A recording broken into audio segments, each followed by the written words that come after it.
recorded a video the other day about one of my practice plans, and I got some good feedback, some conversation.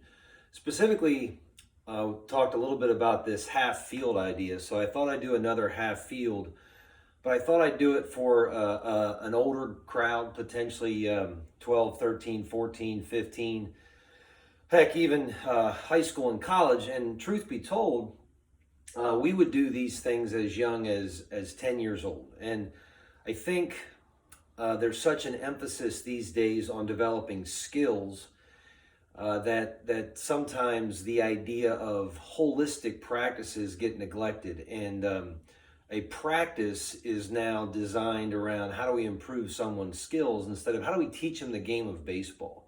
Because the game of baseball is so complex and so nuanced that we need to teach them how to be competitors, and we need to teach them how to play the game of baseball, not just how to swing a bat, throw a ball, field ground balls. So this is one half field. I think you might like it. Every time I go into a half field model, I think about what are the two things I want to teach. So this is the 0-2-1-2 count. I wanted to teach that idea of how that count affects offensive baseball, and then how the defense has to be prepared to handle that. And then I wanted to teach second base reads. I think base running is falling under attack because we seek out information and advice on how to hit, pitch, field, but I've gone on record as saying the sign of a well-coached team is how well they run the bases, because no one really pays for that kind of instruction. That's generally taught from a coach in a dugout. So here's a practice model. This half field, I generally did these in like 30 minutes, but give or take. But this idea is centered around the 0-2-1-2 count and second base reads. So a lot of times when we structure a practice, we structure it by positions. But what we need to do a little bit better job is we need to structure practices based on what's called a base state. We need to let our defenders understand how do I need to think with a runner on first base. How I need to think defensively with a runner on first base is different than how I need to think defensively with a runner on second base or a runner on second and third. So in this particular half field, it revolved around a runner on first base. And I'm of the opinion that pitchers don't pitch on the main field enough. A lot of the pitcher's work is spent in the bullpen under the eyes of a pitching coach, and they don't really learn to compete under a team model. So in this particular case, what I have here is I have a pitcher, I have a catcher, I have two base runners, I have two coaches, and in a perfect world, we've got a first baseman, and we've got another pitcher. So this particular field, I might incorporate in fact, I probably will. I'll probably incorporate, now I label that another coach, but it could be another player, depending on how big your team is. But there's one particular half field revolving around a runner at first base in the 0-2-1-2 count model. And what I want to create here is I want the pitcher to be free to work his pickoffs. Our practices generally get so structured that the pitcher isn't free to do what a pitcher does in a game. A pitcher in a game could throw over 11 consecutive times if he wants to, but in a practice model, we're under time constraints, and coaches get frustrated when pitchers practice picking over all the time. Now, hopefully he doesn't pick over 11 times. That would make for a boring practice, but potentially I want these base runners to know that he could throw over if he wants to. So what is it about the 0-2-1-2 count that I wanted our defensive guys to be aware of, and I wanted our offensive guys to be aware of? So the 0-2-1-2 count means that the strikeout is imminent. And because the strikeout is imminent, this pitcher and this catcher have a decision on their hands. And that decision is, do I tend to the runner at first base, knowing that he might try to steal second base? Because that 0-2-1-2 count means the curveball becomes a real possibility and a possibility of throwing that curveball in the dirt. So I wanted my runners to be aware that the 0-2-1-2 count means, hey, if you can steal it, potentially it's a good time to run. The curveball is a distinct possibility. And if you don't run, we could have that curveball in the dirt. So, and I wanted them to be able to read that and take advantage of that. Okay, so these guys are being told to be alert for the curveball. Be alert for the curveball in the dirt. If you can get a jump, try to steal the bag. So that's something that the catcher's aware of. The catcher is thinking, do I have to throw him out? If I block the ball, I need to be aware of a runner taking advantage. And if you wanted to get really fun with this, and if you wanted to get really critical, you could have the catcher call the pitches, fastball or curveball. Most pitchers don't throw fastballs in the dirt. They throw curveballs in the dirt. And a lot of times, catchers, I was a catcher, so I know this, that catchers in this situation, sometimes they don't want to call a curveball because they want a good pitch to throw a runner out on. So the catcher really has to be aware of calling the game for the benefit of the pitcher and not calling a game to throw runners out. And that can be tough, and sometimes that's why coaches intercede and they call the pitches. So there's lots of going on here. So let's get back to this half field. So this pitcher has the ball in his hand, and this pitcher could pick to first base. And these, I call these rabbits. These rabbits are getting back to first base, or potentially they get picked off. But either way, they're making good decisions in this 0-2-1-2 count, which is a good time to run. Now, if this pitcher decides to throw home, the coach then executes the rest of the play. So if the catcher called a fastball, he'll throw a fastball. If the catcher called a curveball, he'll throw a curveball.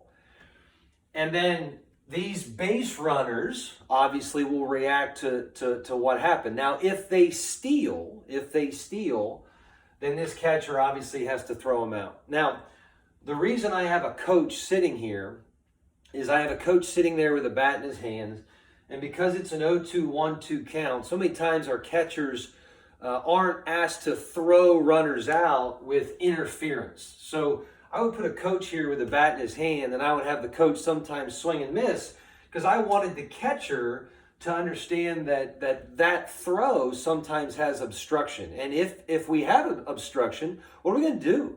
Are we gonna draw contact? Are we going to avoid them? And that's for every individual coach, how they want to teach that, communicate that.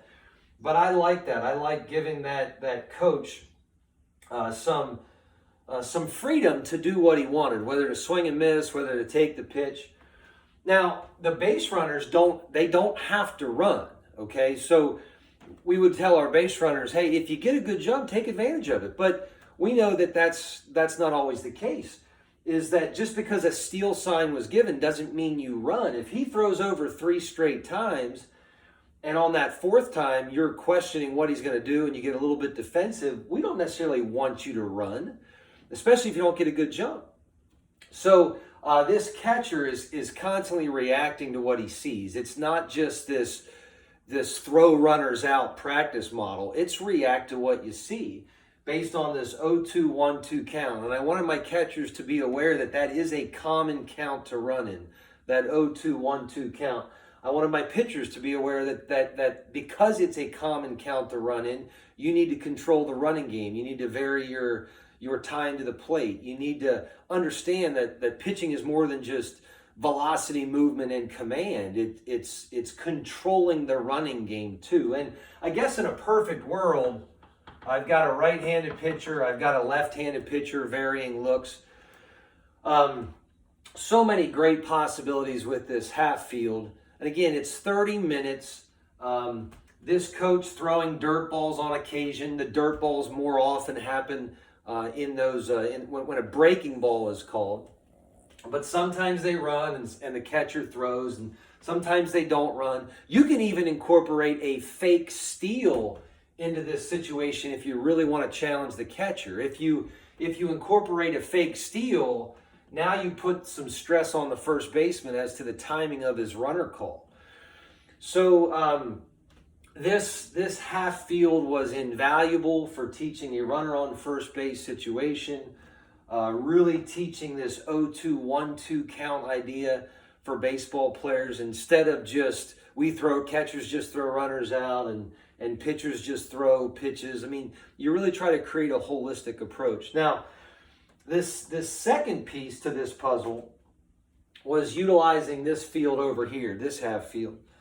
So over here, I would have a coach generally as close as he could get to the action and still hit fly balls. Left fielder, center fielder.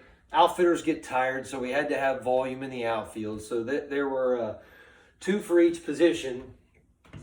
And then I had my base runners. Now, technically, you could do this particular base state was a runner on second, but you could also do it second and third. The reason I wouldn't do second and third here is because I don't want traffic going home in this situation.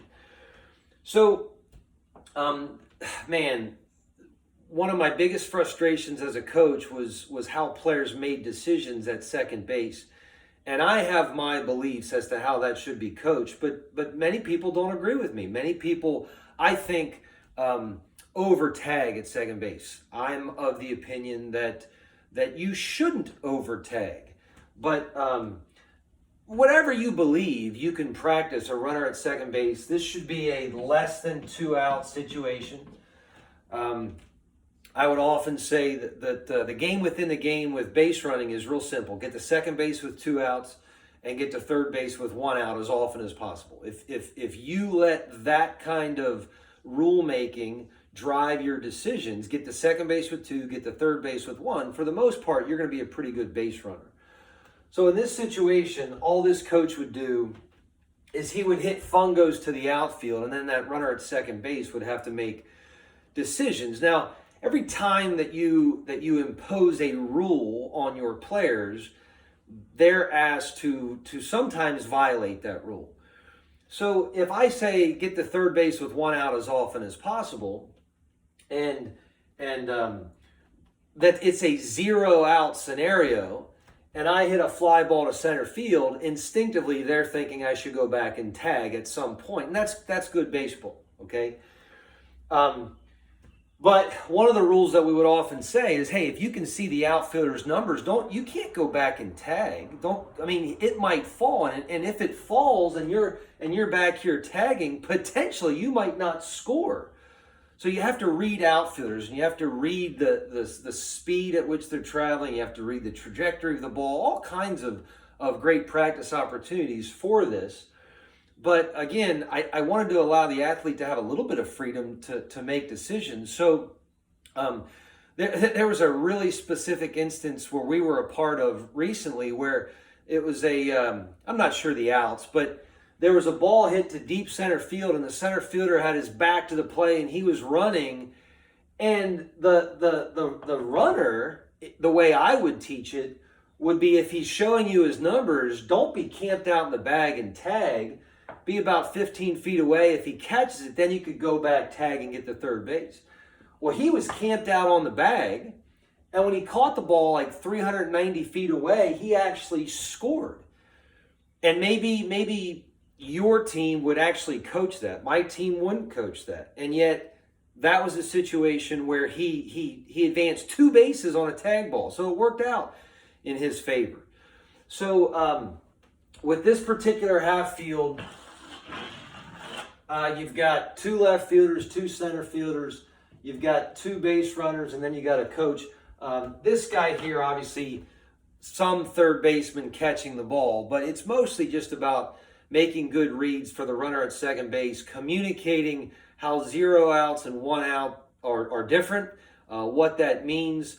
We use the phrase walk with it, which means if it's hit in front of you, generally there's this tendency to open and walk with it. Don't just retreat so quickly. The ball hit over here in this right center gap creates a little bit of different read than in this left center gap. But with this particular model, You'd have to be a really competent fungo coach to launch balls all over, and if you can, have at it. But if this right fielder catches the ball, potentially he's throwing through some defenders. So here was a half field model where I would want to focus on the 0-2-1-2 count. I'd want to focus on second base reads. A lot of good stuff happening.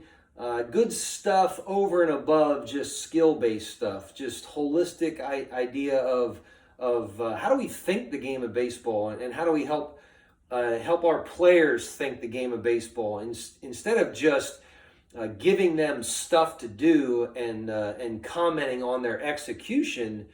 We want them to actually think about the situation and then execute based upon what they see. And in baseball vernacular or jargon, they might call this training ugly, but something I believe in. Half field, about 30 minutes.